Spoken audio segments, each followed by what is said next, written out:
Hello les méli-mélos. Alors, je suis très contente de vous retrouver, surtout que ma petite trêve a été un peu longue. Il y a eu le carnaval, il y a eu la grippe du carnaval et puis d'autres petites choses. Mais je suis de retour en forme et bien accompagnée puisqu'aujourd'hui, je vais traiter un sujet avec Emmanuel Granier. Comment vas-tu, Emmanuel? Bonjour, bonjour Nathalie, ça va très bien. Tout comme toi, j'ai eu ma dose de grippe De grippe, oui. qui n'en finissait pas. Quand je pensais m'en être sorti, ça recommençait, donc ma voix est encore voilée un petit peu. Mais ça va, Dieu merci, avec la grâce, ça va. C'est bien, mais je suis contente. Bon, je me remets quand même en axe parce que j'ai dit Emmanuel et ça fait un peu bizarre. Donc, je vais reprendre les bonnes habitudes. Mano. Mano, parfait, parfait. Alors, je t'ai choisi et mon introduction sera un petit peu longue, mais je t'ai choisi et je vais expliquer pourquoi. Alors, c'est vrai que j'apprécie beaucoup les émissions avec toi, mais c'est pour un peu plus que ça, hein. Alors, Merci. le sujet d'aujourd'hui, c'est doit-on choisir entre l'homme et l'artiste? Ou est-ce qu'on doit boycotter les artistes qui font des bêtises dans leur vie d'homme, dans leur vie privée? Donc ça, c'est le sujet et je veux donner un petit peu le contexte et expliquer aussi pourquoi je t'ai choisi toi. D'accord. Alors, la petite histoire, vous savez que j'aime bien les histoires. La petite histoire, c'est que moi, je suis une fan de dancehall, je l'ai déjà dit dans d'autres émissions. Et il y a un dernier petit morceau qui est sorti là et je me dis, ah, ce petit morceau-là, assure, il est bon, il est bien. Et je l'envoie à ma petite cousine, Emma, qui se reconnaîtra. Et elle me dit, mais non, mais hors de question que j'écoute ça, Nati. Je ne vais pas écouter ça. Je boycotte ce gars-là. Ce gars-là bat les femmes. Je boycotte ce gars-là. Et là, je me dis, mais waouh, quand même, il faut que je puisse réfléchir à ma situation. Comment je me mets là? Est-ce que c'est normal que j'écoute monsieur avec autant d'enthousiasme? Enfin, comment ça se passe? Donc, je me suis posé un peu cette question-là. Et je me suis dit qu'on a notre responsabilité en tant que membre de la société, en tant qu'éducatrice, pour ma part, éducateur pour les parents, les professeurs, etc. Comment on se positionne? Et puis à cela, c'est rajouté plusieurs événements. Donc on a eu l'affaire avec Stéphane Plaza, voilà, qui a été condamné à 12 mois de prison avec sursis pour violence conjugale. Donc on a vu que les franchisés de sa marque ont choisi de partir, de Oui. ne plus travailler sous son enseigne, sous le nom de Stéphane Plaza. On a eu aussi l'affaire avec Titoff. Titoff, qui est un rappeur, un artiste rap et dancehall martiniquais, qui a été condamné aussi pour violence, violence conjugale. Je crois que les images, on a quelques images par rapport à ça. Et puis, on a eu aussi Kalash. Kalash, qui est un artiste que tout le monde connaît, j'ai envie de dire, les petits, les grands, et qui aujourd'hui est accusé de violence conjugale par son ex-compagne. Et donc, je me suis vraiment dit que, bon, là, c'est quand même le sujet d'actualité, c'est quand même le sujet du moment où, depuis les 2 dernières années, on a effectivement des artistes de la scène musicale martiniquaise qui sont condamnés pour des violences. Qu'est-ce qu'on fait de ces artistes-là? Est-ce qu'on continue à écouter, une écoute sans conscience? Est-ce qu'au contraire, on se dit, ça ne nous regarde pas, on a besoin de musique? Qu'est-ce qu'on fait? Ben, c'est un sujet très complexe parce que c'est vrai que l'artiste qui fait une belle chanson avec une belle mélodie et qui interprète cette chanson avec brio, lorsque tu l'écoutes, comme disent les jeunes aujourd'hui, tu vas kiffer, tu vas Voilà. aimer, tu vas réécouter, réécouter. Et quand tombe une accusation de ce style, on se pose véritablement cette question. Cet artiste, ah bon, un gars que j'ai beaucoup aimé, il bat des femmes, tout ça. Est-ce que je vais m'interdire d'apprécier ce qu'il fait? Est-ce que je vais me mettre à critiquer? Parce qu'en réalité, il y a tellement de personnes concernées par ça. Tellement de femmes qui prennent des coups Exact. de leurs compagnons, de leurs petits amis, depuis après le mari. Et ça commence des fois très tôt, hein. Ça commence des fois dès le lycée. Exactement. Et puis, on se pose des questions. C'est clair que c'est condamnable. Si tout ce dont tu viens de parler là est véridique, ces gens-là tapent leurs femmes, ils sont condamnables. Ça, c'est clair, il n'y a pas à se poser trop de questions. Mais ça reste quand même malheureux parce qu'il y en a plein, par contre, qui passent en dessous du radar, C'est qui ça. le font. On a, on les adule, il faut un petit peu connaître leur vie privée pour savoir qu'ils font ça à leur famille. OK.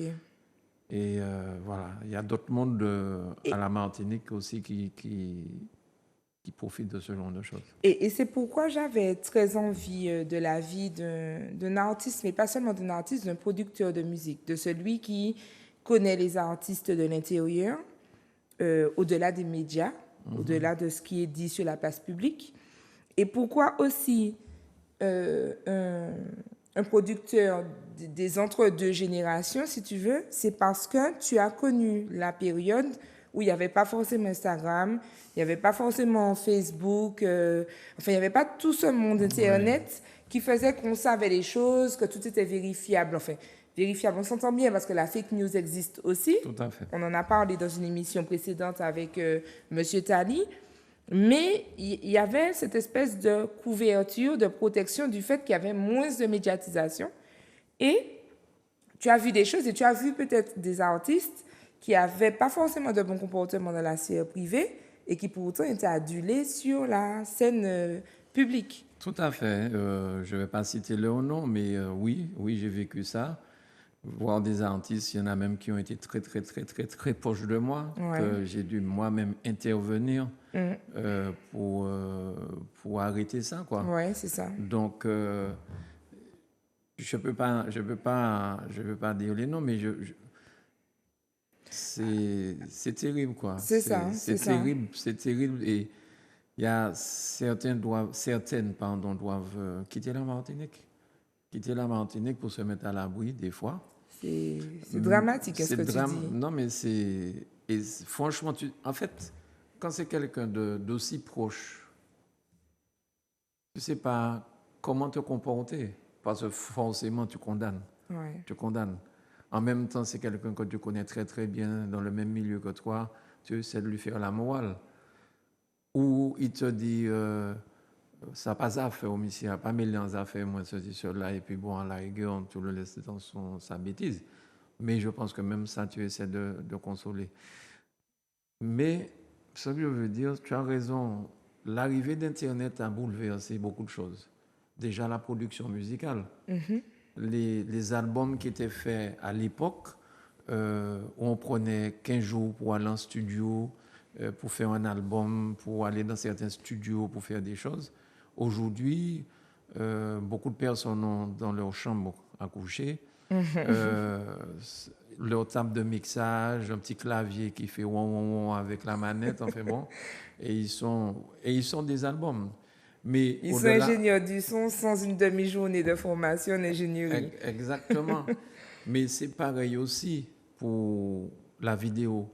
En tant que responsable de télévision, je regrette que aujourd'hui certains clips qui sont diffusés, ce sont des gens qui vont chez Conforama acheter une petite caméra à 500 €, et puis ils sont producteurs, ils sont réalisateurs de clips, ils sont toutes sortes de choses. Donc on voit bien la qualité progressivement disparaître. Quand tu regardes les clips à l'époque qui étaient faits avec des Betacam, des choses de ce genre, tu avais une certaine qualité. Aujourd'hui, tu vois que finalement, la qualité disparaît.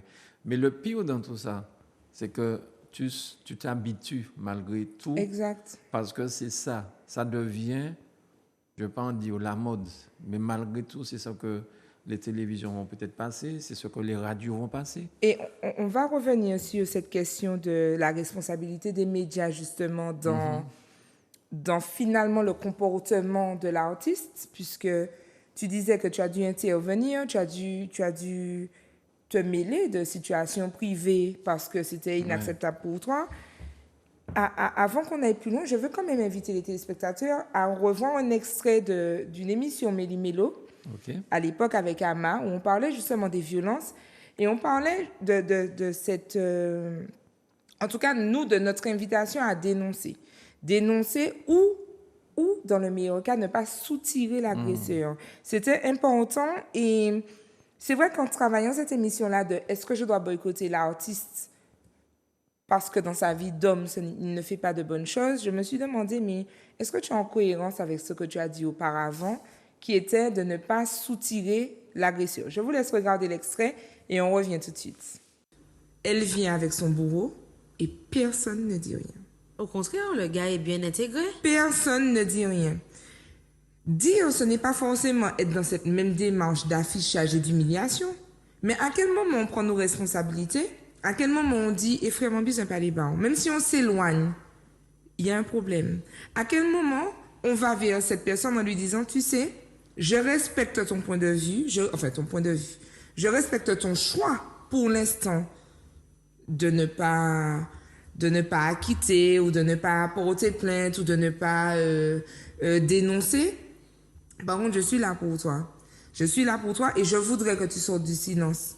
On se garde de ces choses-là parce qu'on a peur. On a peur d'être jugé, peur d'être critiqué. Mais ça existe aussi, hein, la victime qui dit « Ah, de quoi tu te mêles, c'est un moment de dire bagaille ». Ça existe. Mais ça, il faut qu'on puisse l'entendre. Ça ne doit pas choquer la personne qui a fait le pas. La personne qui est témoin doit agir. Il n'y a pas à tergiverser, agir soit en appelant une association, soit en appelant les gendarmes, soit en appelant la police, soit en appelant les pompiers, mais appeler quelqu'un. Voilà, il faut appeler, il faut réagir. Aussi, très important, Natilo, parce qu'on parle de la fin, mais la famille du bourreau est souvent et quasiment dans tous les cas au courant. La maman sait que son fils est violent. Pourquoi les mamans ne parlent pas à leur fils? Si ma maman sait que je suis violent, que je tabasse toutes mes copines et qu'elle ne me dit rien, j'ai tort. Mais non. C'est ça. J'ai raison. Exactement. Si je donne des coups à ma copine devant ma maman et qu'elle fait « Mais qui c'est, mon Dieu ?» et qu'elle ne me dit rien de plus. Les mamans, vous voyez votre fils battre quelqu'un, une femme ou un homme ou un enfant, gendarme. Exactement. Il faut appeler les gendarmes. Exactement. Si vous n'êtes pas capable d'envoyer votre fils en prison, il n'y a pas de problème, c'est normal. Je suis une maman, je sais à quel point ça peut être compliqué. Parlez-lui. C'est ça. Dites-lui, sors de chez moi, pas chez moi. Voilà, c'est ça. Mais ça ne se fait pas. Ça ne se fait pas. Ça ne se fait pas. C'est-à-dire que la violence est protégée. La violence est protégée. C'est-à-dire qu'on voit beaucoup de campagnes. Il n'y a pas de problème. Hein. Il y a des campagnes à tout va, etc. Mais la violence, elle est protégée. Et je fais aussi le lien parce que, bon, ça va souvent de pair. Eh bien, les hommes... Je parle d'hommes parce que c'est plus le cas. Hein. Comme j'ai dit, je ne vais pas à chaque fois me reprendre. Il y a plus ce cas-là. Ben, les hommes qui sont violents, la famille de l'homme violent le sait. Les hommes qui violent dans la sphère familiale, la famille le sait aussi. Et pareil, il y a cette petite protection de la famille à ne pas se mélanger. Exactement. Eh ben, c'est la même chose pour les violences conjugales. Et moi, je trouve ça vraiment choquant. Il y a des vidéos qui tournent d'accidents, des vidéos super choquantes où on voit la personne morte à terre, afficher les personnes violentes. Elle nous manquait, Anna. Son franc-parler, son énergie. Mais du coup, je rebondis sur ce qu'elle disait. Tu t'es mélangé, donc tu as dit stop. Est-ce que le public, le grand public, ne devrait pas faire ce choix-là? Ma question, il y a plein de questions dans ma question. Est-ce que c'est au public de le faire? Est-ce que le public doit dire « Ah non, je sais que ce gars-là, c'est un violent. Ça a été prouvé en plus parce qu'il a été condamné. Son ex-compagne a fait des vidéos, elle a mis des photos, elle a montré. Qu'est-ce que je fais ?» En fait, le problème, l'exemple que j'ai choisi, c'est un exemple où ça se passait, j'ai envie de dire, en sphère privée, plus ou moins. C'est ça, en interne, en tout cas. Voilà. C'était pas un truc, on n'était pas sur la place publique, ni dans une salle de concert, des choses de ce genre. Mais malgré tout, c'était quand même assez chaud, quoi. C'était quand même assez chaud. Et sur le coup, on pense à séparer, à séparer les deux. Il faut arrêter, tu peux pas continuer à tabasser une femme, ceci, cela, patati patata, peu importe ce qu'elle dit, ce qu'elle a fait. Arrêtez puis parlez. Vous êtes des êtres humains, parlez. Ça a été ça. Mais je comprends ce qu'elle dit, Ama. Il tape, un gendarme ou des choses de ce genre. Mais c'est vrai que c'est pas facile non plus. Oui, c'est vrai. C'est un pas à franchir. C'est compliqué.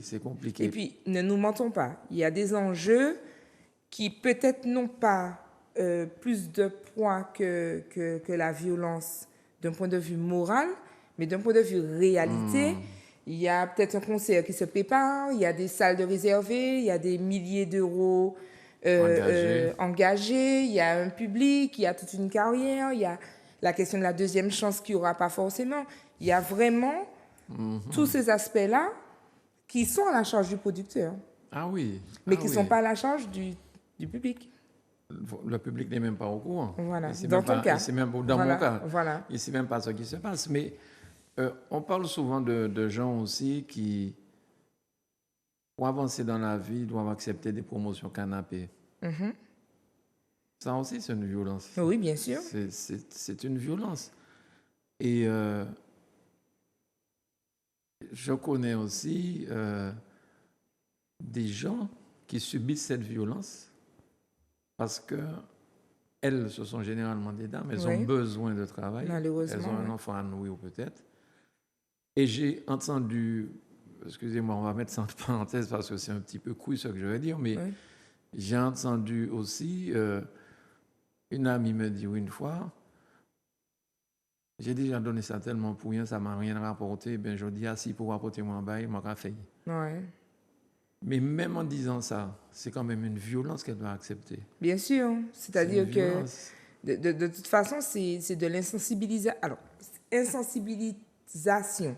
Je choisis mon mot, c'est-à-dire qu'à force, d'être confronté à une violence, il y a un jour où on banalise la chose et on devient insensible. Voilà. Et c'est ainsi que tu vois la femme que la semaine dernière, tu pensais que plus jamais ces gens-là se seraient remis ensemble. Tu la vois derrière sa moto. Et quand tu t'approches, il n'y a pas plus amoureux que ces deux personnes-là. Est-ce qu'à cette époque-là, parce qu'on est quand même dans une époque, de l'histoire que tu racontes, on est quand même dans une époque moins instagrammable qu'aujourd'hui, est-ce qu'à cette époque-là, tu avais le sentiment que cette violence qu'il y avait eu là pouvait être un coup de buzz? Non. Non, d'accord. Ah non. Ça n'avait pas de... Voilà, parce que ce n'était pas médiatisé. Voilà, ce n'était pas médiatisé comme maintenant, comme tu parles d'Instagram, de Facebook et même de télévision privée comme la nôtre. Non. Ah non, il n'y avait pas ce genre de buzz. Il n'y avait pas de buzz autour de ça. OK. Écoute, j'étais au lycée de Trinité.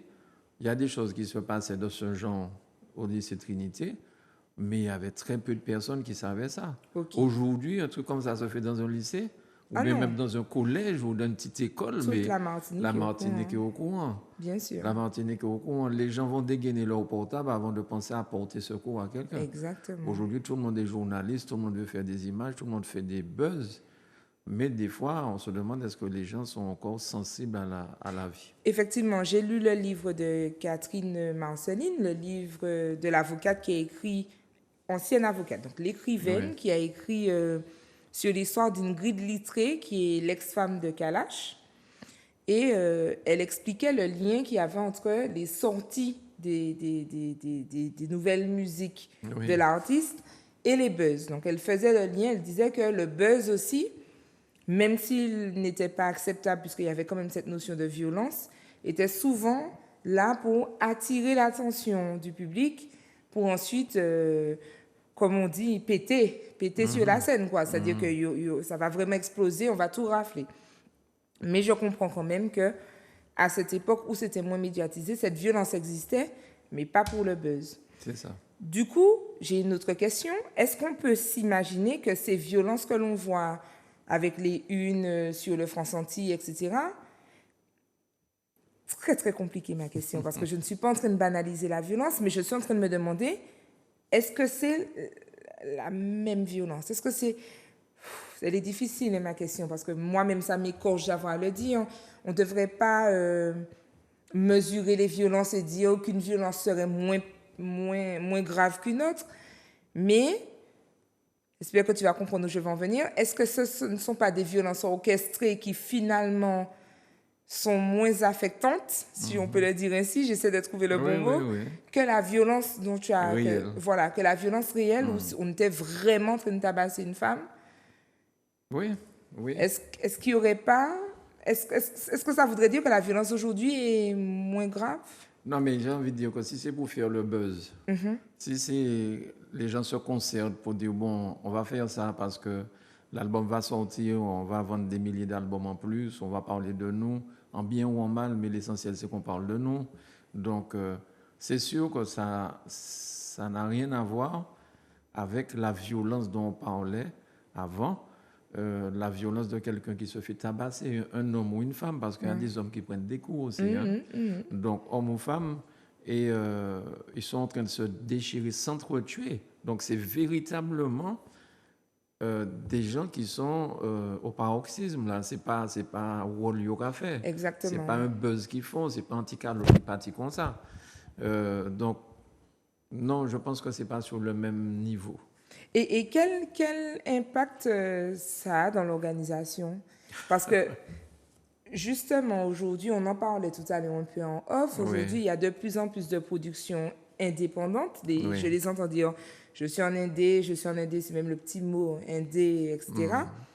Alors que à l'époque de JM Harmony et de tout ce que tu as pu faire un peu avant, il y avait quand même cet esprit de groupe, de bande. Il y avait telle bande, telle bande, telle bande. Quel impact ça avait au sein de l'équipe, au sein du groupe? Est-ce que ça ne perturbait pas le travail général quand il y avait ces moments-là, ces moments difficiles? Moi, je pense que s'il y a ce genre de violence dont j'ai parlé dans un orchestre, dans une équipe de basketball, de volleyball, ou quelle que soit l'équipe, ça ne peut pas laisser les gens indifférents. Et le travail, qu'on va se remettre à travailler ou à jouer si on est dans une équipe de football, par exemple, ou basketball, on va peut-être, comme on dit chez nous en créole, on va peut-être grigner pour le public, pour que le public, on espère que le public n'aura rien vu. Fait bonne figure pour que notre linge sale reste à la maison. Voilà. Mais on fait ça, mais on a le cœur brisé. On ne fait pas ça avec la joie avec laquelle on devrait faire cette prestation. Oui, je comprends. Donc, en plus, quand les gens, tu les sépares, tu essaies de ne pas prendre parti, mais tu essaies de les séparer, mais tu sais qui a tort, grosso modo. Un gars qui donne des cours à une femme, il n'y a pas à se demander. Publiquement. De manière assumée. Alors, dans mon cas, ce n'était pas publiquement. Dans le cas de ce que j'ai eu à voir, malheureusement, il y a séparé, ce n'était pas public, mais c'était public parce qu'il y avait quand même à peu près 5 ou 6 personnes là. Mais ce n'était pas la foule. Oui. Quand je dis publiquement, je veux dire, j'essaie de me projeter. Moi, je n'ai pas connu la violence conjugale, donc je ne me permettrai pas d'en parler à la place de ceux qui. Mais je prends un cas parallèle qui n'a pas... C'est pas la même chose, mais quand même, quand je reprends mon fils seul chez moi, avec lui, c'est pas la même chose que quand je le reprends devant quelqu'un. D'accord. Je me sens un peu jugée, je me sens un peu dans une forme d'agressivité que j'aurais préféré ne pas afficher devant du monde. Alors j'imagine bien que frapper sa femme, sa compagne ou son mari devant 5 personnes, je trouve ça extraordinaire en fait. Je trouve ça... soit c'est de la déconnexion, soit c'est du courage, soit c'est du... Il y a une pathologie psychologique, c'est pas possible. On peut pas ne pas craindre, sauf si, et c'est là, tu me diras, sauf si, à cette époque, on protégeait cette forme de violence. Mais bien sûr, mais on n'a qu'à voir comment ça... Maintenant, depuis quelques années, c'est MeToo, on dénonce plein de choses. Voilà, mais franchement, quand je vois des films anciens, quand je lis des livres anciens qui parlent, enfin des livres qui parlent des anciens temps, tout ça, la femme était violée en permanence. Oui, c'est vrai. Et on trouvait que c'était normal. C'est ça. Comme on trouvait que les Noirs, c'était des meubles, avec les béquets, les esclavagistes, ils estimaient que, c'est dans d'ailleurs le code de Noir, les gens étaient considérés comme des meubles. Donc, cette violence-là, cette agression sexuelle concernant les femmes, c'était monnaie courante. Et ça a perduré. Enfin, j'ai l'impression que il y a combien de temps cette histoire où ça s'étale sur la place publique? Il y a peut-être entre 5 et 10 ans. Et malgré tout, je vois ce matin un grand acteur qui devait passer au tribunal, tout ça. Et j'entends des gens dire, ouais, mais la dame exagère, ouais, parce qu'elle a dénoncé ça 2 ans après. Est-ce que c'est pas l'argent, il besoin prendre les boucles là? Voilà. Tu vois, C'est tiré par les cheveux que de se demander pourquoi, en fait. Voilà, Quelles que voilà. soient les raisons, moi, je trouve ça... C'est pas ça le plus important déjà. Et encore heureux qu'elle ait pu le faire 2 ans après. Voilà, c'est ça, c'est ça. Mais c'est une violence. Et d'ailleurs, tu as parlé d'un grand acteur, donc je fais le lien avec la scène internationale. On a actuellement le cas de Puff Daddy. Alors, j'oublie son nom, Sean Combs, quelque chose comme ça. En tout cas, P. Diddy, qui en ce moment fait scandale parce aux que... États-Unis, ouais. Exactement. Et un peu avant lui, on a eu le cas de R. Kelly. Oui. Et, alors, à vérifier mon propos, mais c'est ce que j'ai trouvé, en tout cas, de mes recherches, c'est que R. Kelly, pendant un temps, ou peut-être que ce temps dure jusqu'à aujourd'hui, mais pendant un temps, aucune de ses vidéos, aucun de ses clips n'était accessible sur YouTube. Donc, en fait, il était vraiment boycotté. Et il y avait d'ailleurs eu un débat d'un YouTuber qui s'intéresse à la musique, qui disait qu'il trouvait que ce n'était pas normal que l'on supprime les musiques de R. Kelly, parce que, au-delà de sa vie privée, il avait œuvré pour la culture R&B, la culture de la musique noire, et qu'il avait quand même apporté des choses, et qu'il ne fallait pas qu'on supprime radicalement son art, il ne fallait pas qu'on supprime ses œuvres et son travail. Mais pourtant, ça avait fait tellement scandale que ça avait été carrément supprimé. Chez Méli-Mélo, on s'intéresse à la Martinique. Donc, du coup, on va se poser la question... Quand on écoute, quand on lit le livre d'Ingrid Littré, quand on voit qu'elle est invitée sur différents plateaux, qu'elle en parle, qu'elle fait partie de l'association de lutte contre la violence, les violences faites aux femmes, etc., comment nous, les Martiniquais, on doit se positionner? Est-ce qu'on valide le traitement qui a été attribué à R. Kelly, qu'on fait disparaître de la scène artistique? Comme on pourrait le faire pour Kalash, ou est-ce qu'on se dit, ça ne nous regarde pas?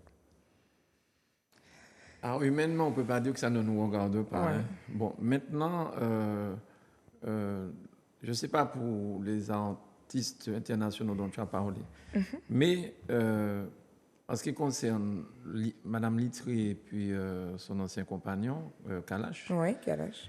est-ce que c'est passé au tribunal? Est-ce qu'il a été condamné? Alors, donc pour l'instant, non. il est innocent. Il me semble il est que présumé non. innocent. Voilà. Accusé, mais pas condamné. Voilà, c'est ça. Voilà, donc, c'est ça. Aujourd'hui, se dire, bon, voilà, il faut qu'il disparaisse. Ça, peut-être que c'est le procès qui va peut-être démontrer qu'il a vraiment fait ou qu'il n'a pas fait et que c'est une cabale menée contre lui. Parce que c'est Kalash, parce qu'il a de l'argent, parce que ceci, parce qu'il y a cela. Et c'est bien que tu marques vraiment cette nuance-là. Attention à faire la différence entre une personne accusée et une personne condamnée. Voilà. Peu importe ce qu'on pourrait en penser, mais il y a cette différence-là voilà, qui c'est la justice qui va dire. Voilà. À partir de là, on va se faire une autre opinion, peut-être. Exact. Mais bon, malheureusement, on ne peut pas comme ça jeter l'opprobre et puis dire, bon, voilà, ceci, cela. Enfin bon. C'est ça. Il faut être prudent sur ça. Et puis, ça reste quand même de l'ordre du débat. Moi, j'ai trouvé, je t'ai dit en début, que j'ai trouvé que préparer cette émission était un petit peu difficile parce que la question, c'est faut-il boycotter Question fermée, on répond par oui ou par non. Bon, on peut toujours répondre ça dépend, mais ça restait compliqué parce qu'il y a plusieurs éléments qui rentrent en compte. Et d'ailleurs, les abonnés nous ont bien aidés avec des questions sympas qui vont nous permettre d'affiner un peu la réflexion. Mais avant ça, je veux partager avec vous, les téléspectateurs, le résultat du petit sondage que j'ai fait sur le compte Instagram de Méli-Mélo, où on voit que 43% des personnes qui ont participé au petit sondage pensent qu'il faut boycotter et 57% disent non, il ne faut pas boycotter.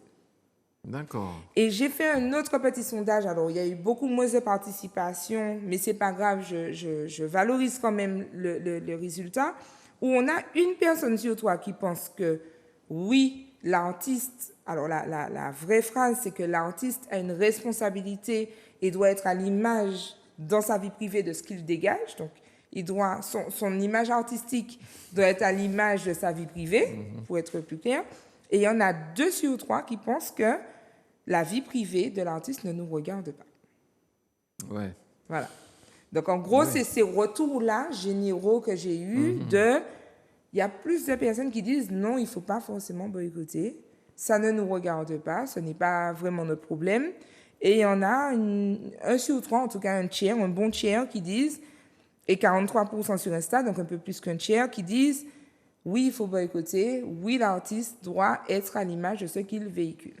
Alors, sur la deuxième question, moi, ce que je me dis, le deuxième sondage, le deuxième sondage, ouais. Moi, je me dis que c'est facile, pas facile, mais bon, je me dis que si c'est ta sœur, tu n'aurais pas répondu comme ça. Que sa vie privée ne te regarde pas, exact. Ouais. Tu n'aurais pas eu cette réponse-là. Maintenant que certaines personnes, une majorité en plus, qui disent là que faut pas boycotter, je peux comprendre ça aussi parce que lorsqu'on écoute un artiste qui chante ou qui joue au piano ou alors qui fait un autre art ou bien bon, allez hop, un politique aussi, pourquoi pas. Il faut pas boycotter parce qu'on apprécie l'œuvre. Mais est-ce qu'on arrivera à totalement disséquer l'œuvre dans sa tête pour se dire ah non, on ne va jamais écouter Missy, nous allons boycotter. C'est ça, oui. Même si tu mets de côté 6 mois, peut-être tu vas recommencer à écouter parce que l'homme, l'artiste et l'homme qui fait des choses pas très claires, d'accord, c'est la même personne, mais en même temps, c'est un peu bizarre ce que je dis, mais c'est une autre personne en fait. Bon, oui. Alors, c'est pas bizarre, au contraire, ça a le mérite d'être dit. Il faut, comme je l'ai dit, la question est complexe. Par contre, il faut vraiment lever le voile sur tous les aspects. Je m'excuse.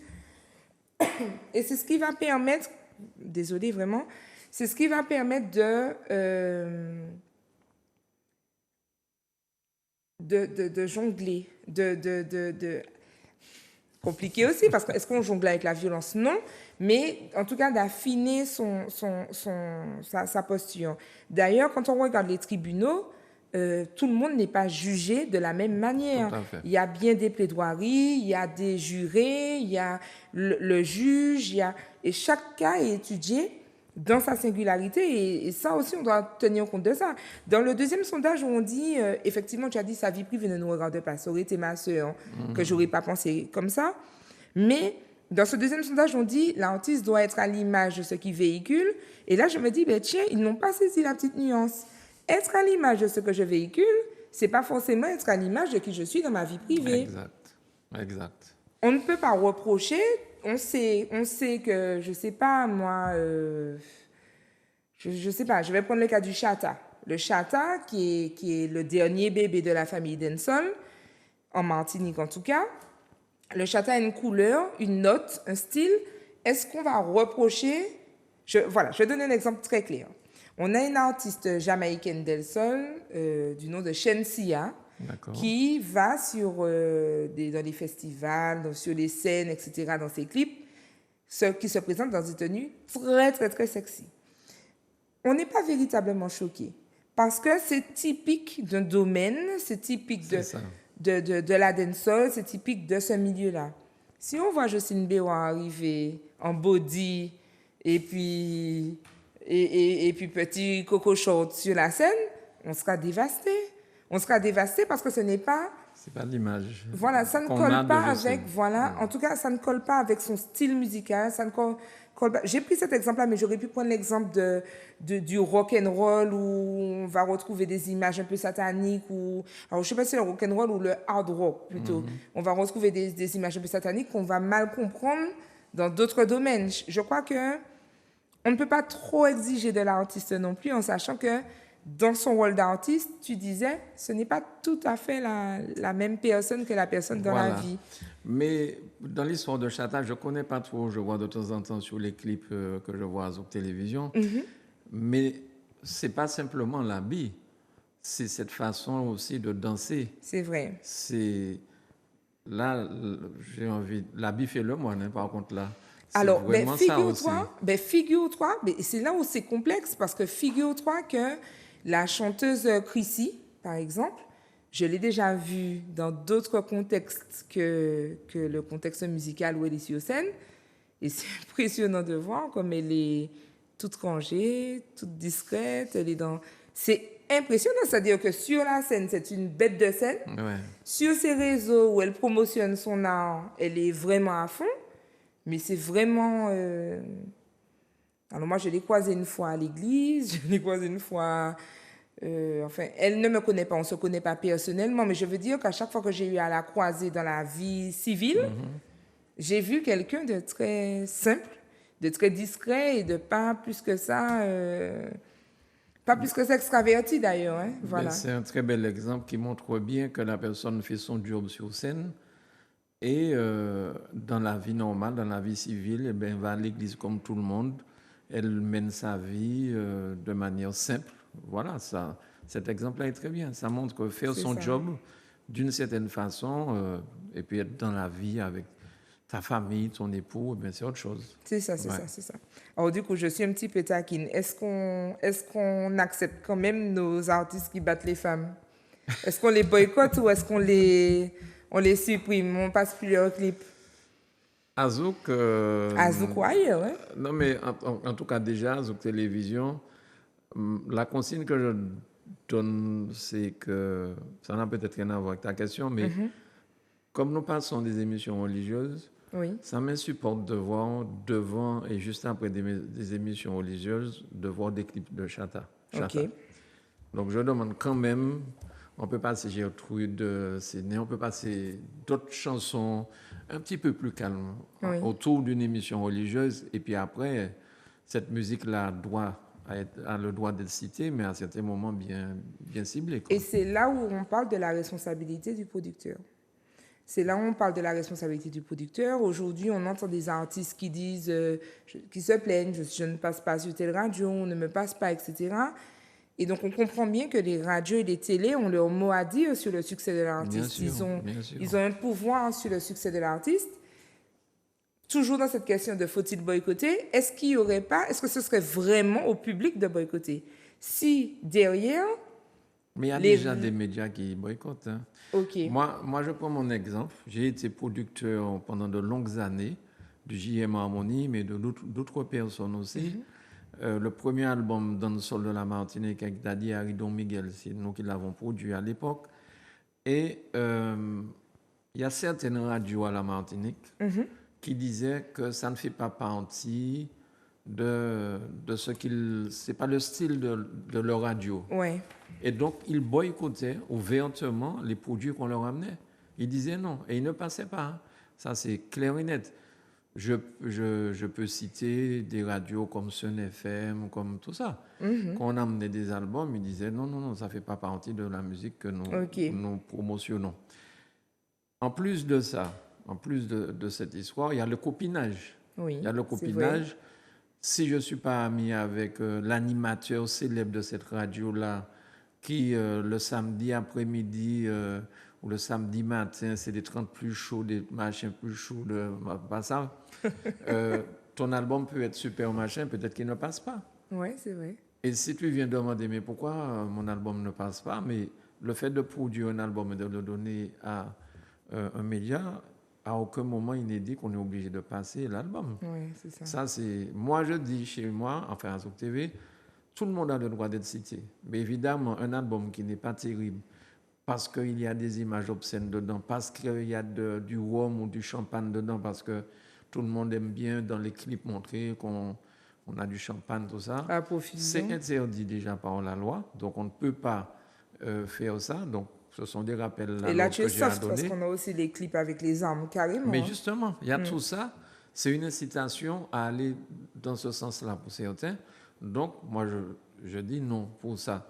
Mais je dis quand même que les albums qui n'ont pas tout ça dedans, parce que tout ça, c'est clair qu'on ne passe pas, mais les albums où c'est moins bon, moins ceci, moins joli, on les passe quand même, pas aussi souvent que les autres qui cartonnent. Oui, bien sûr.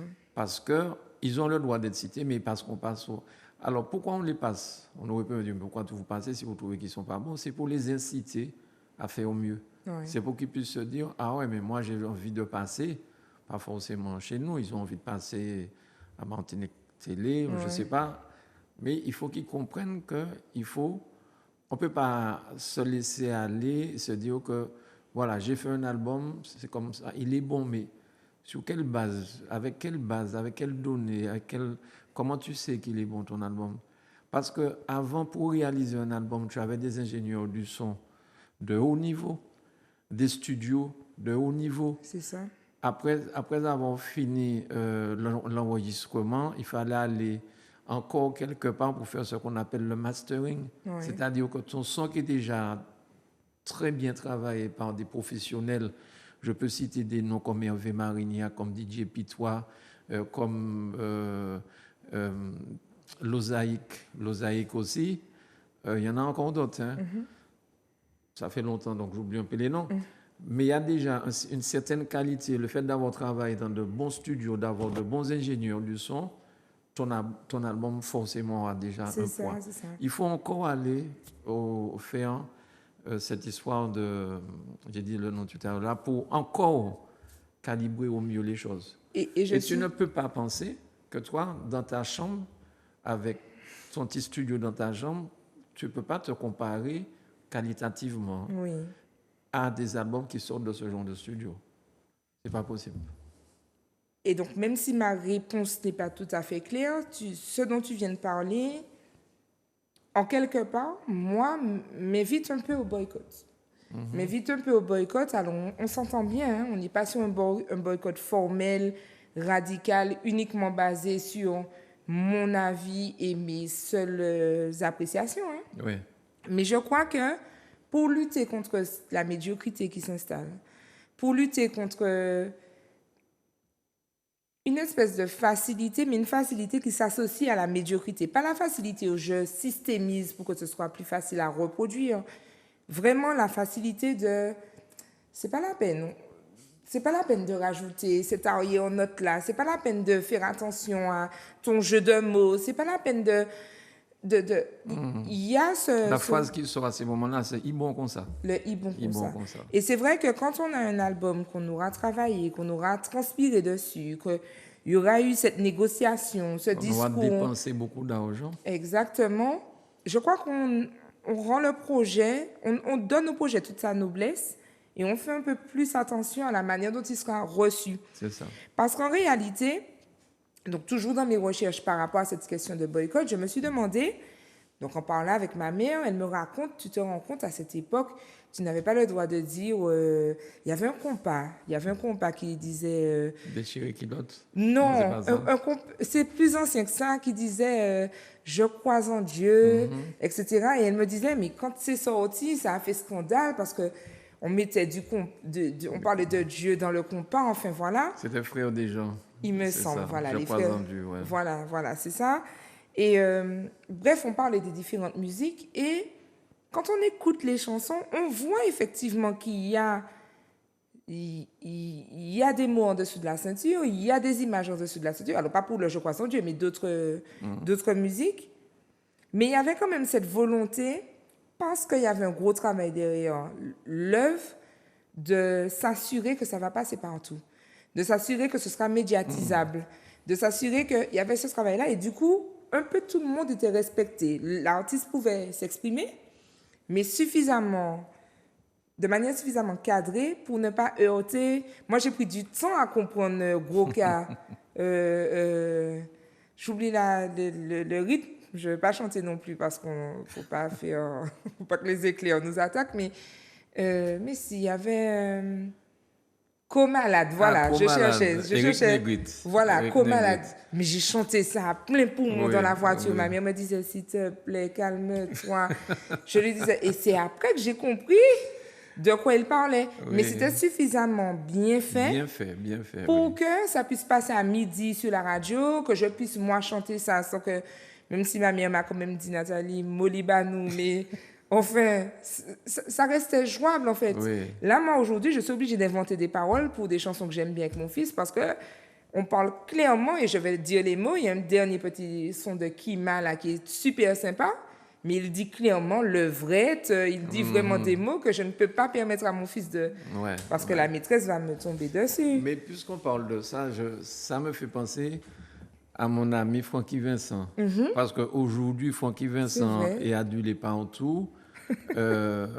Il chante le lolo, c'est comme le loto, ça rapporte gros, mais c'est rigolo, enfin C'est bon, bref. rigolo, ouais. Mais quand on se rappelle des premières chansons de Francky Vincent, il y avait la radio, c'était RFO, il n'y avait pas deux, Ouais, et puis ouais. RCI. Mais c'était boycotté. Là, c'était pas Wall, c'était boycotté. On ne voulait pas entendre passer ça sur les ondes. Il y a aussi, il a peut-être aussi bénéficié à un moment donné de la libération des mœurs. Oui, oui, Voilà, tout à fait. voilà, tout c'est à ça. fait. Puisque ce qui choquait à l'époque ne choque plus vraiment aujourd'hui. Ça, on le doit au féminisme, à la lutte contre le patriarcat, à la libération des corps. On le doit à plein de choses et depuis longtemps. Hein, depuis, il me semble que ça date quand même de 62, Ces chansons. non, mais les ce dont tu mouvements parles, oui, bien sûr. de 1962. Mais c'est vrai que peut-être aussi que l'on a une autre réponse. Peut-être qu'il ne faut pas boycotter parce que que l'art est à l'image des besoins de la société. C'est ça. Mais quand tu regardes, quand il est sur scène à La Réunion, à Paris ou aux Antilles, quand il dit vas-y Francky, c'est bon, il fait la première phrase et après c'est le public qui chante. Exactement. Il n'a même plus besoin de chanter. Exactement. Donc, Exactement. quelque part, les milliers de personnes là dans la salle à scander la chanson avec lui. Donc, et je ne sais même pas si réellement les gens, quand ils disent vas-y Francky, c'est bon, pensent à de quoi on parle, à l'acte lui-même.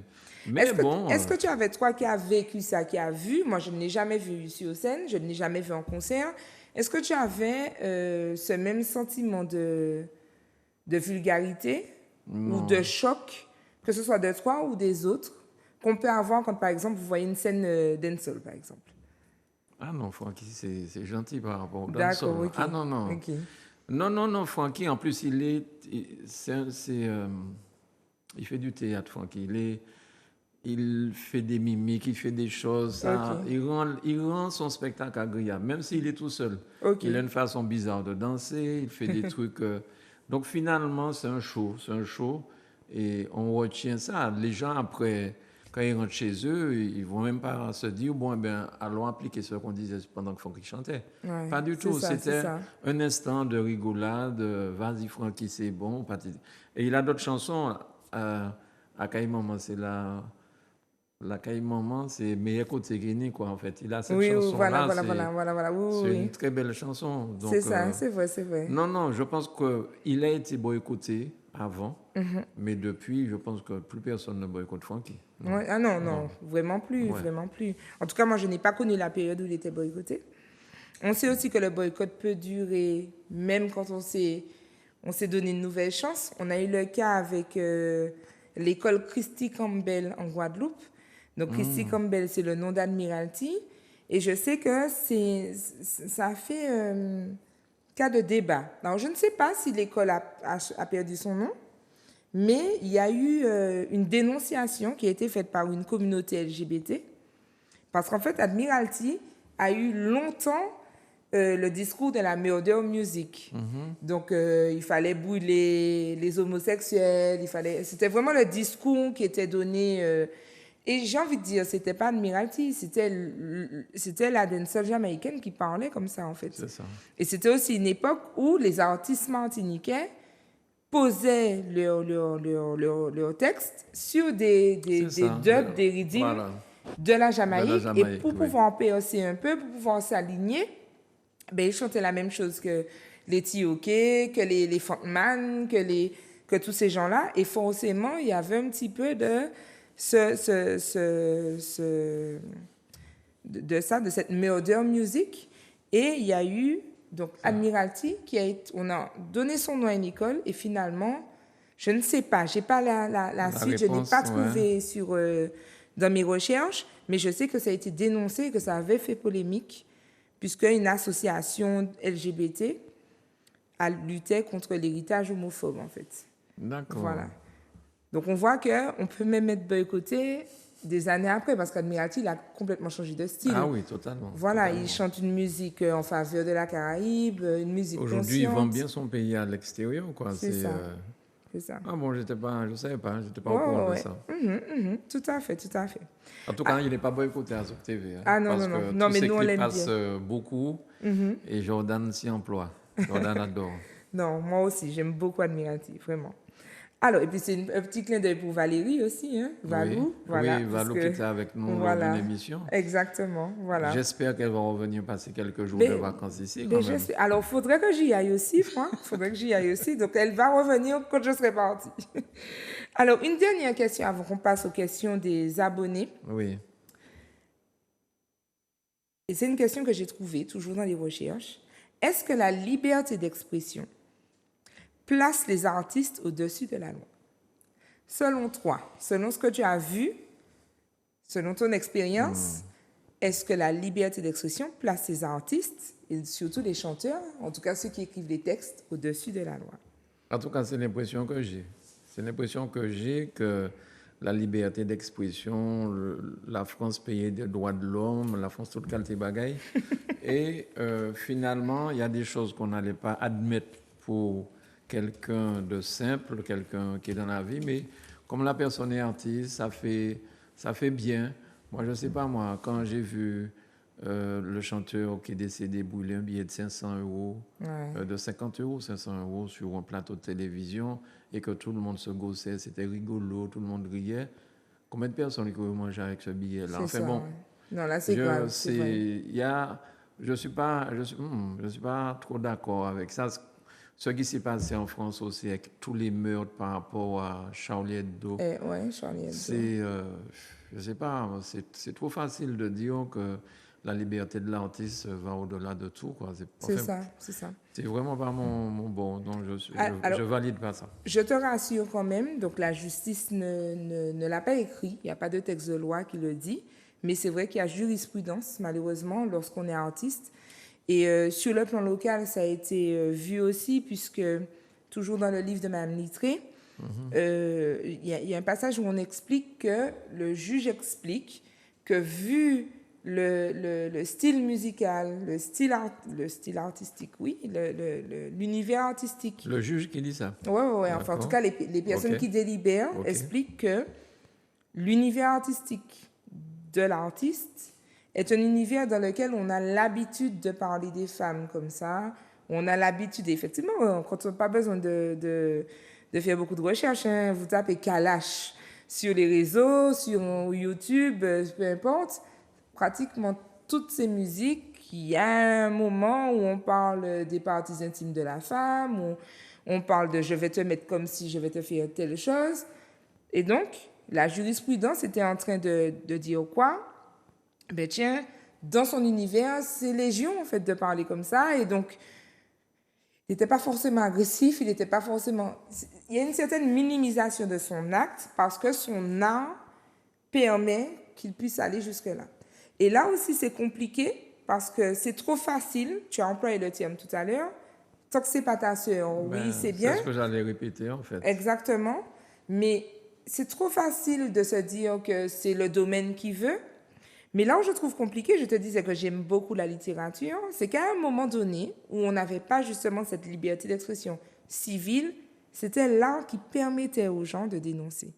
C'est-à-dire que les débuts du théâtre, quand on revient à l'époque des premiers théâtres, ben, c'était des personnes qui avaient besoin de dénoncer le fonctionnement des rois, le fonctionnement de ceux qui gouvernent. Mais comme ils n'avaient pas le droit de le dire frontalement, ben, ils faisaient ce que nous, on fait aujourd'hui, des parodies. C'est ça.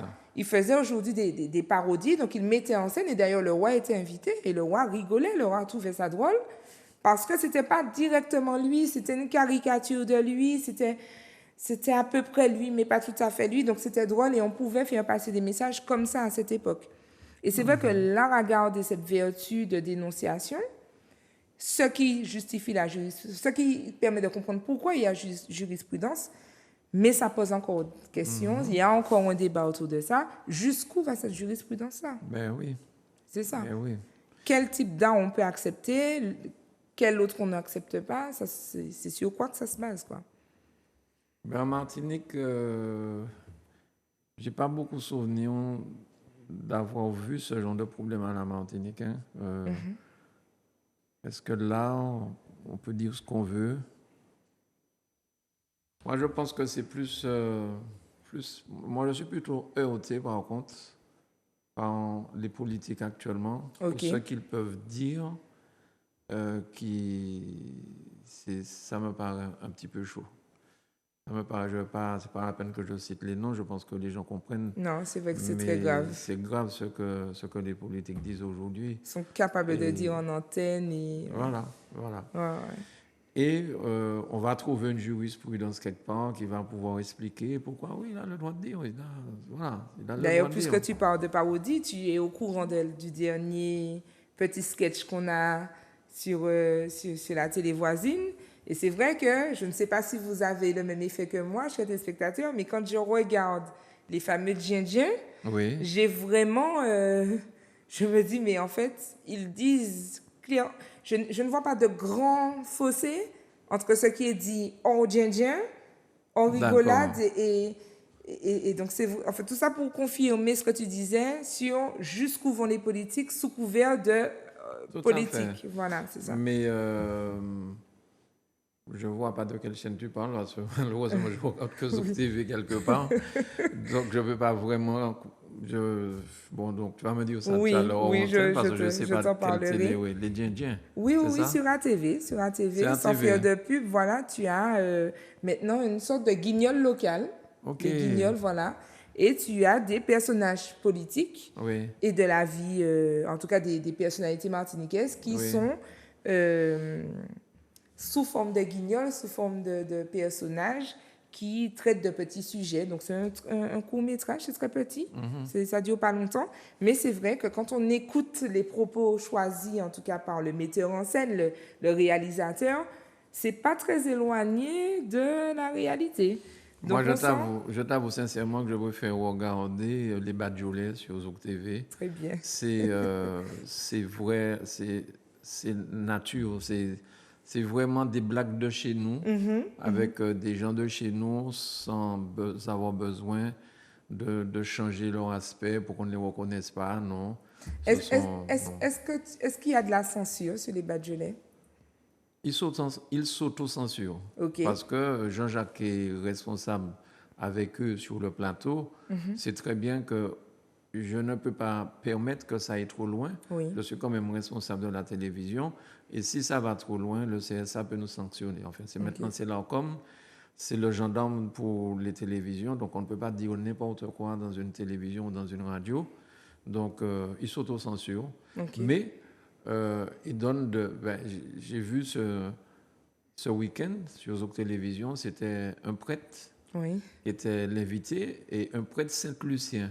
Oui, attends, je te dis qui, c'est le père, je te dis qui, c'est le père Anderson. Le père Anderson, que je salue bien bas parce que la toute première fois qu'il est devenu prêtre, on l'avait reçu à Zouk Télévision sur la route de la Folie. Et le principe de Zouk Télévision, c'est d'ouvrir l'antenne et les gens peuvent téléphoner.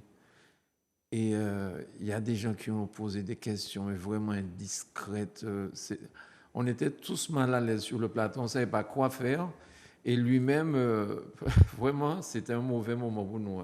Ah, d'accord. Ah oui, même si on faisait semblant de rigoler, mais c'était vraiment... C'était difficile. C'était difficile. Moi, j'ai un très, très, très bon souvenir de lui, puisque le père Anderson a quand même été le prêtre qui m'a ramené dans l'église, puisque j'ai assisté, donc je ne sais pas s'il s'en souviendra, mais à un baptême, il y a déjà 12 ans maintenant, un baptême, et je me souviens, c'était le baptême de mon petit cousin, et il l'a porté comme on porte le roi lion dans l'église, et on avait fondu en larmes, et c'est comme ça que j'avais décidé de faire ma confirmation. Donc c'est lui qui m'a accompagnée dans mon cheminement pour la confirmation, et ça a été très très bien, c'était à l'église du Marigot. Voilà. Ah ben, je confirme que c'est, personnellement, je trouve que c'est un excellent prêtre. Oui. C'est un homme humain et accessible. Donc, si les autres collègues pouvaient s'en inspirer. Oui, un petit peu. Alors, le temps file, donc on va passer aux questions des abonnés. Pas de problème. Juste le temps pour moi de rappeler à nos chers téléspectateurs de continuer à nous suivre sur la page Instagram Méli-Mélo, donc mélimelo.fwi sur Instagram. Et puis, on a aussi le numéro WhatsApp 08 53 54. Vous m'envoyez un petit message pour vos questions. Je vous ajoute sur la chaîne WhatsApp de Méli-Mélo. Et ainsi, vous pourrez avoir les actualités, échanger avec moi, me poser des questions en direct. Et c'est effectivement plus confortable pour tous ceux qui n'aiment pas beaucoup Instagram. Voilà. Donc, je rappelle, pas la peine d'appeler. Je vous ai dit, ce numéro professionnel, des fois, on va je ne pourrais pas répondre. Jordan, pour que les gens puissent bien marquer. C'est ça. Parce qu'après, les gens nous appellent à Zouk Télévision. L'animatrice a dit ça, mais on n'a pas eu le temps de noter tout ça. Donc, et des fois, on n'a pas les numéros de téléphone sous la main. Donc, ah ouais, c'est les autres palibans, nos numéros. Non, il faut donc, on va mettre le numéro, ouais. Jordan. On va mettre le numéro pour qu'ils puissent noter. Parce que je pense qu'ils ont peut-être des messages à laisser pour Nati suite à cette émission. On a et ce sera avec grand plaisir. Moi, je réponds toujours, même si je peux prendre un petit peu de temps, si je n'ai pas répondu de la seconde. Mais je réponds toujours. Et puis, des fois, si vous avez besoin du lien pour le bon plan direct, je peux le faire, etc. Donc, il n'y a aucun problème. Vous notez bien le numéro 08 53 54. Donc, c'est un portable 0696 08 53 54. On attaque les questions? Tout à fait.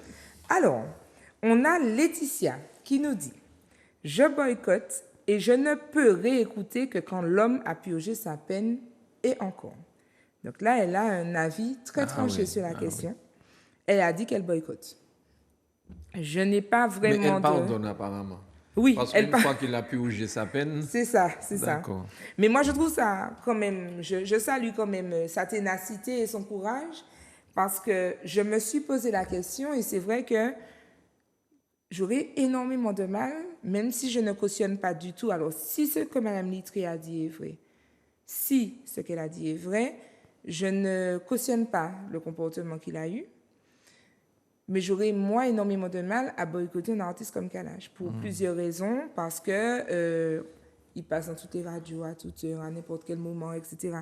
Donc, il n'y a que ça dans les... Voilà, il n'y a que ça. Donc, ce n'est pas évident. Et pas seulement à la Martinique. Et pas seulement à la Martinique. Donc, c'est vrai que quelqu'un qui choisit de boycotter, c'est quelqu'un qui va adopter une posture ferme et qui va tout mettre en œuvre. Et c'est pourquoi je dis, bon, il y a un certain courage, une certaine ténacité à mettre en œuvre pour réussir son boycott. Et ça vaut ce que ça vaut, en fait. Ça vaut ce que ça vaut. Ensuite, on a Un.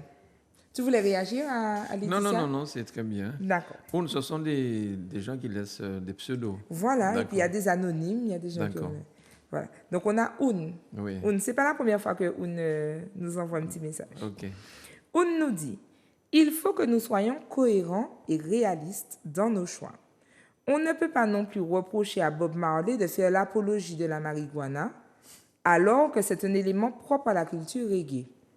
Si on est contre la marijuana, charge à nous de ne pas écouter sa musique. Ça, c'est plus compliqué, ça. Oui, c'est compliqué. Ouais.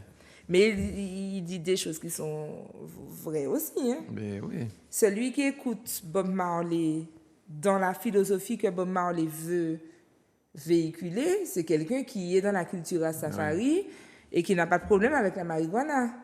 Celui qui pense que l'herbe est le destructeur de la société... Mais oui. À ce moment-là, ce sera plus facile pour lui de boycotter. C'est ça, c'est ça. Ça voudrait dire aussi qu'il ne fume pas. C'est ça. C'est compliqué, cette histoire. Hein? Parce que du coup, boycotter a un impact responsable, c'est-à-dire c'est une démarche responsable, mais en même temps, c'est une démarche qui est quand même drastique, le boycott. Ben oui. Parce que finalement, est-ce que moi-même je fume? Est-ce que je suis en cohérence avec ma propre vie quand je boycotte? Quelle est ma tolérance? Quelle est ma souplesse? Où est-ce que je me place? Il y a tout ça aussi comme question derrière. Oui, tout à fait. Donc oui, un commentaire qui vaut aussi ce qu'il vaut. Hein? On peut pas reprocher à Bob Marley d'aimer la marijuana si ça fait partie de ce qu'il véhicule. C'est ça. Et moi, je ne pense pas que ce soit totalement la seule image qu'on garde de Bob Marley. Non plus, oui. Parce que moi, j'ai commencé à écouter Bob Marley quand j'ai eu ma première voiture. C'était avec mon KPX, tout ça, j'ai écouté Bob Marley. C'est ça, après la moto, là? Ah oui, après la moto. Après le lycée Trinité. Ah oui. Ensuite, mon fils, qui aujourd'hui a 34 ans, depuis très jeune, écoute Bob Marley, tout ça. Et son fils, qui a 14 ans, écoute Bob Marley. Alors, je me dis, c'est quand même incroyable. Ça. Oui, voilà, c'est ça. C'est incroyable. Et probablement que ces autres enfants aussi écouteront Bob Marley. Parce qu'il y a quand même des chansons de Bob Marley qui te parlent. Hein. C'est ça. No Woman, No Cry, ou bien d'autres. Il y a des chansons qui te parlent. Tu ne vois pas l'histoire de drogue. Exactement. Tu penses à ce genre de message qu'il donne et ça te touche. Tu penses pas à ça. C'est ça. Après, ça revient un peu à ce que véhicule l'artiste, en fait. Finalement, là, on n'est plus dans le jugement de sa vie parce qu'il n'a pas d'impact. Et ça aussi, il faut qu'on se le dise. Je crois qu'on commence à réfléchir à boycott quand il y a un impact sur la vie des autres. C'est ça. Voilà, tant qu'il n'y a pas d'impact, on arrive à garder cette tolérance. Mais lorsqu'il y a un impact, c'est plus compliqué. C'est vrai. La question de ma cousine qui me dit « j'écoute pas Titoff parce qu'il dit il a battu sa femme, etc. » C'est quelque chose que je comprends un peu mieux parce qu'il y a un nouveau truc qui passe sur les réseaux. On voit des jeunes filles, très très jeunes, qui disent « ah non, moi je ne fréquente pas un gars s'il ne me domine pas. Je ne fréquente pas un gars s'il me voit habillée comme ça pour sortir, si le gars ne me donne pas 2 gifles, elles sont vraiment en train de dire ça. » Alors, j'essaye jusqu'à présent d'identifier, de savoir si c'est un sketch, si c'est une parodie ou si c'est... La plupart des gens me disent non, elles sont très sérieuses. Et effectivement, on a ces jeunes filles qui sont en perte des bonnes représentations et qui sont persuadées que c'est normal que mon copain fasse une crise de jalousie. C'est normal que mon copain me crie dessus ou m'attrape par le bras ou par les cheveux parce que je suis trop sexy. C'est normal, ça fait partie. Il faut avoir son bad boy. Et ça, je crois que c'est aussi lié aux représentations que les artistes nous vendent. Quand les artistes populaires qui font l'unanimité disent je te prends comme si, et puis c'est moi qui amène, et puis c'est moi qui ceci, forcément, les jeunes filles se construisent à travers ça et ça peut être dramatique. Ça peut être dramatique. Eh bien, dis donc. Eh oui. Je ne savais pas. Moi, je me rappelle, il y a une vingtaine d'années, 25 ans peut-être, j'entendais parler des jeunes filles qui étaient dans des lycées et qui montaient derrière la moto des gars, les locks, chaînes, et puis un parolier un petit peu gras, monter la moto, on va comprendre. Et à l'époque, mais de belles petites jeunes filles, tu te dis, attends, il y a un problème là. Oui, voilà, c'est ça. Là, ça de vraies petites poupées avec des gars sales, comme dit Ama, avec des locks sales. Ouais, enfin, on continue. Excusez-moi. C'est les restes du carnaval, ça ne me lâche pas. Donc, on a Sandra qui dit moi, je crois que les artistes font trop d'efforts aujourd'hui en termes de diversité pour qu'on puisse directement crier au boycott. Moi, j'écoute beaucoup d'artistes chata. Il y a des musiques que je peux écouter avec mes enfants, d'autres que j'écoute seule. Alors, bon, j'ai un petit peu échangé avec Sandra, donc je vais préciser, je n'ai pas pu tout renoter, mais elle expliquait que aujourd'hui, les artistes proposent suffisamment de musique pour que ce soit aux parents de sélectionner en fait leur playlist, de savoir que telle playlist, c'est quand je suis seule, telle playlist, c'est quand je suis avec mes enfants, voilà. Et donc, que finalement, comme il y en a pour tous les goûts, qu'il n'y avait pas de raison de boycotter. C'est ce qu'elle disait. Voilà, c'était ça son avis. Ben, écoute, si c'est la musique chata, je vois pas trop la diversité. La diversité, mais bon. Sur les mots, peut-être.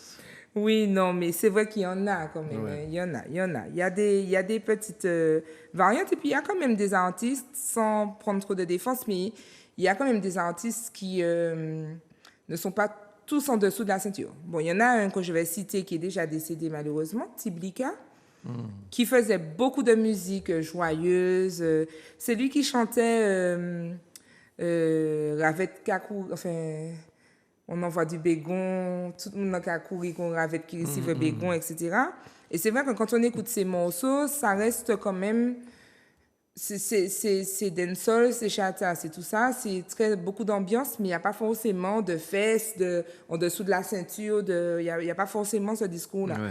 Donc bon, il y en a quand même quelques-uns, mais c'est vrai que la variété n'est pas toujours aussi large que ce qu'on pourrait. Ensuite, on a Anonyme qui nous dit « Si la scène musicale est aussi sale, c'est à cause du public. Sahel n'a jamais rempli le stade de Dillon en 30 minutes. » Alors, je continue. « Les artistes nous donnent ce que l'on veut entendre. C'est le choix du public qui fait avancer les choix. Public de malpropre égale musique de malpropre. » Cette personne est radicale. Ah oui. Quoi dire. Mais je comprends là, par rapport à Sahel, ouais, je comprends. Ouais. Oui, c'est vrai. Je comprends. C'est vrai. Il n'y a pas vraiment de... Que peut-on dire? Ça fait partie des réalités. Pour cette émission-là, vraiment, les avis, les questions, c'est différentes réalités à prendre en compte pour affiner sa propre position. Hein. Et c'est vrai que quand on voit un artiste comme Sahel qui va soigner les chansons, on aura de belles mélodies, on aura vraiment... Moi, mon collège, c'était, je me souviens que ma marraine m'avait offert l'album de Sahel and Friends, c'était vraiment magnifique comme album. J'ai grandi, j'ai fait tout mon collège avec, et ce sont les mêmes chansons que j'écoute encore aujourd'hui, mais ça reste propre, ça reste beau, etc. Et malheureusement, il n'attire pas autant. Et pourtant, il est valorisé par les artistes grand public. Oui, bien sûr. Mais il n'attire pas autant de monde. On va dire que Sahel, c'est l'artiste français qui était ici dernièrement qui a créé l'encre de tes yeux, comment il s'appelle, Francis Cabrel. Ah, on va dire voilà, que c'est le Francis Cabrel martiniquais. Exactement. Ça, c'est un chanteur, franchement, le chanteur français que j'aime écouter. Ouais. Ensuite, on a Yanis. Yanis qui dit « Attention à ne pas tout mélanger. Il y a quand même une différence entre l'homme qui, dans sa vie privée, fait n'importe quoi et l'artiste qui peut être incontestablement doué. Par exemple, il prend l'exemple de Vybz Kartel, n'est clairement pas un exemple pour la société jamaïcaine et plus largement caribéenne, mais peut-on vraiment dire qu'il n'est pas excellent dans son domaine musical? Et donc, si je suis passionné de bonne musique dancehall, je devrais m'en priver au nom de sa vie privée? Je ne suis pas d'accord avec ça. Ben, je donne ma langue au chat parce que je ne connais pas ce brave homme. Donc, je suis vraiment... peut-être que j'ai vu, hein, puisque vraiment, on essaie d'être... Non. Après l'émission, on fait une séance... comment ça s'appelle ça? Ils appellent ça... Eh bien, j'ai oublié le nom, mais on fait une séance, je te mets assis là avec ton bloc-notes et tu te mets à jour sur les dernières personnes là, de la scène caribéenne. Mais c'est vrai que si tu n'écoutes pas la dancehall, tu ne seras pas forcément attiré par ça. Si je devais prendre... Alors, il avait fait... Alors lui, je l'ai rencontré, Yanis, et il avait fait une comparaison que j'ai trouvée violente, mais qui a son sens. Parce qu'en fait, Vybz Kartel a été emprisonné en Jamaïque pour avoir tué beaucoup de personnes. Voilà, tué... Il a été libéré il n'y a pas longtemps. Exactement. Je vois de qui on tu parle. vois très bien, voilà. Oui. Et il me disait, Natilo, est-ce que si demain matin, Hitler sort une musique de très bonne qualité, est-ce que je vais dire que la musique n'est pas bonne parce que c'est Hitler? Et là, on est resté là et on s'est regardé, on s'est dit, bon, qu'est-ce qu'on fait? Parce qu'on ne peut pas se permettre de donner trop de visibilité à Hitler, mais est-ce qu'en même temps, sous prétexte que c'est Hitler, on doit ne pas reconnaître que sa musique est bonne?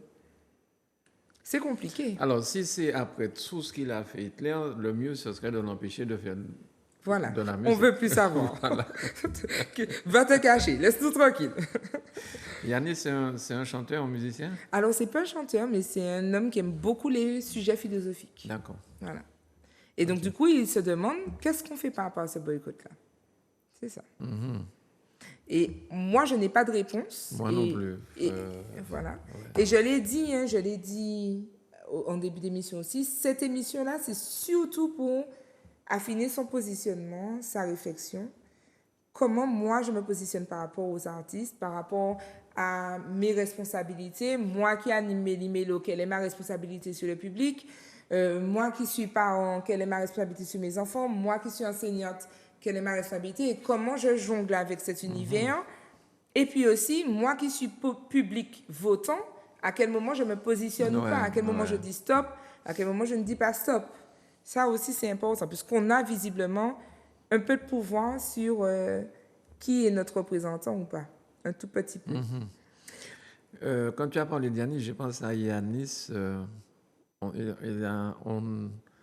Il est dans la musique dancehall depuis un moment. En même temps, c'était le neveu à Daddy Harry. Yanis Odia. Voilà.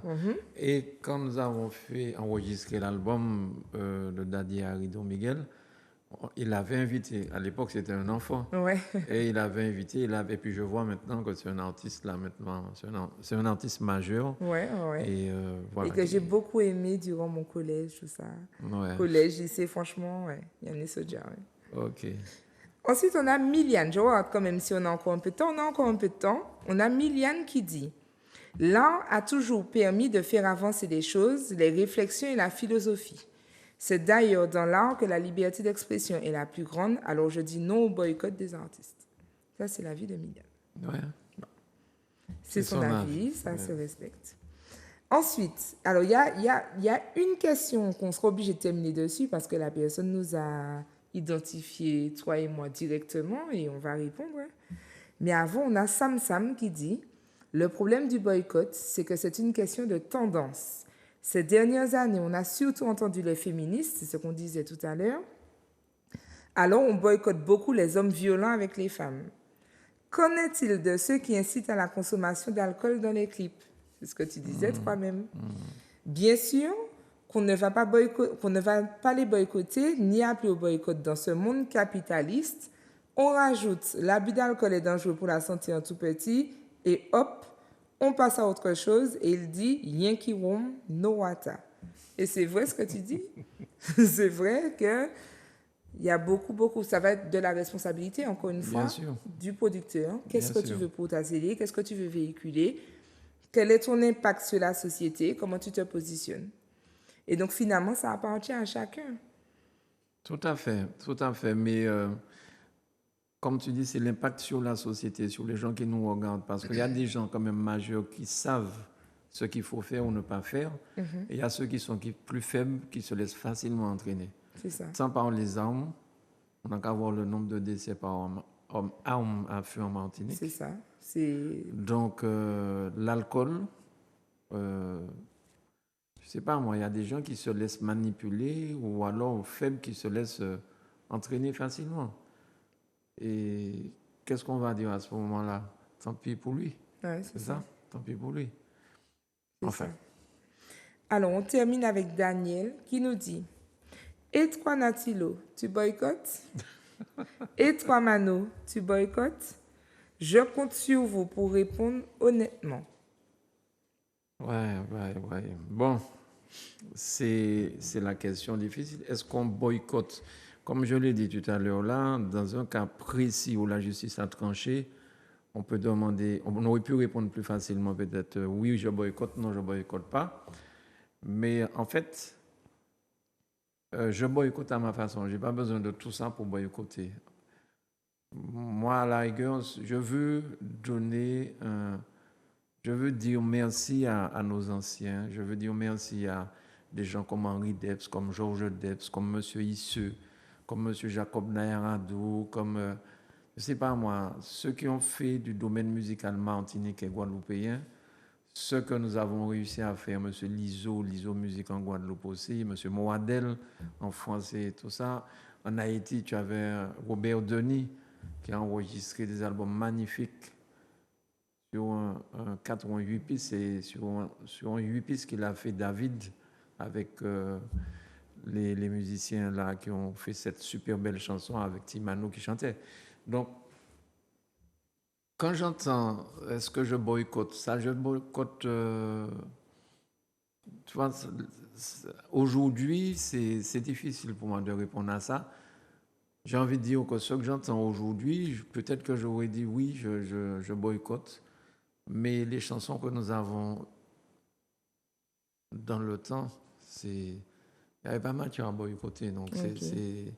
Tu n'as pas été autant confronté au boycott que tu le serais aujourd'hui. Voilà, c'est ça. Ok, ça. Je comprends. Donc, comment elle s'appelle? Elle s'appelle Daniel. Daniel, je suis désolé peut-être de n'avoir pas été plus clair dans ma réponse, mais je pense que Natilo peut-être va m'autoriser à revenir dans une de ces émissions pour être peut-être plus clair, si jamais ça s'éclaircit dans ma tête. Avec plaisir, et ça peut même être l'objet d'une libre antenne, si tu es partant, Bien sur sûr, le bien boycott. Je rajoute, tu sais pourquoi je dis ça, je rajoute dans toute la liste que tu as énoncée, là, toutes ces personnes, je rajoute, ben écoute, merci à toi aussi, merci à Michel Timon, merci à tous ceux qui travaillent pour la musique et l'art de Martinique, vraiment, puisque tu as cité les autres, mais tu n'as pas cité ton travail. Maintenant, est-ce que moi, je boycotte, puisque je dois y répondre aussi? Oui. Je dirais que non. Je dirais que non, je ne boycotte pas de manière frontale. Par contre, j'invite à la responsabilité. Voilà. Si je devais choisir, ça aurait été plutôt ça, inviter à la responsabilité, en faisant à chaque fois des choix de responsabilité. Donc, ça veut dire que si le choix de responsabilité, c'est de dire non, ben je le ferai. Si le choix de responsabilité, c'est de garder une ouverture, une écoute, un canal en tout cas d'accessibilité, je le ferai aussi, puisque on l'a vu au cours de l'émission, il y a eu des cas où le travail artistique a permis de faire avancer la société. On a vu aussi que le travail artistique répond aux besoins du public. Mais par contre, j'invite à chacun à se souvenir, parce que je vais reprendre le cas de Kalash. Il fait Lambi, la chanson qui s'appelle Lambi, non évocateur, mais il fait aussi la chanson qui s'appelle Conséquences, où il dit qu'on se déchire alors qu'il y a des enfants autour de nous. Il y a des titres qu'il a produits. Tu parlais du titre qu'il avait fait pour sa mère il y a quelques années. Il y a des titres qui sont conscients et qui ont leur place dans l'univers musical, dans la compréhension, dans l'éducation des enfants, etc. Maintenant, à 3 téléspectateurs qui me regardent, je te pose la question, tu choisis d'écouter quoi? C'est ça. Tu choisis d'écouter quoi? Tu choisis de mettre quoi très très fort dans ta maison? Tu choisis d'écouter quoi à quelle période? Tu choisis de faire comment chez toi? Parce que c'est facile de dire l'artiste. Mais l'artiste, il existe aussi par nous, par nous-mêmes. Donc voilà, je ne choisis pas spécifiquement le boycott, je choisis plutôt la responsabilité. J'aime beaucoup cette réponse. Bon. Elle est tout à fait... Elle est très bien. Bon, contente que ça te plaise. Contente que ça te plaise. On arrive à la fin de l'émission. Il nous reste 2 choses à vous partager. Donc, d'abord, le bon plan. D'accord? Donc, le bon plan, c'est une vidéo. C'est une vidéo YouTube qui s'appelle Amenez-nous les docteurs. Je vais retrouver le titre exact. Et c'est une vidéo où ils ont réuni des philosophes qui parlent justement de l'art, qui parlent justement du boycott, qui parlent justement de cette liberté d'expression qui est j'ai envie de dire tamisée, je tousse encore, excusez-moi, qui est tamisée quand il s'agit des artistes. Donc je vous laisse regarder un petit extrait et puis je reviens vers vous pour la citation de fin d'émission. Plusieurs mois que l'art et les artistes sont au cœur de l'actualité et pas pour de bonnes raisons. Roman Polanski, Gabriel Matzneff, Bertrand Cantat, à chaque fois des questions se posent, des polémiques émergent. Doit-on dissocier l'œuvre de son artiste? Peut-on tout faire au nom de l'art? Peut-on tout faire dans l'art? Toutes ces questions qui nous interrogent, nous, notre société, sur lesquelles nous devons nous positionner individuellement et collectivement. Alors que faire? Eh bien, y réfléchir avec des universitaires, des docteurs, des avocats. C'est le thème de ce 5e numéro de Viens voir les docteurs.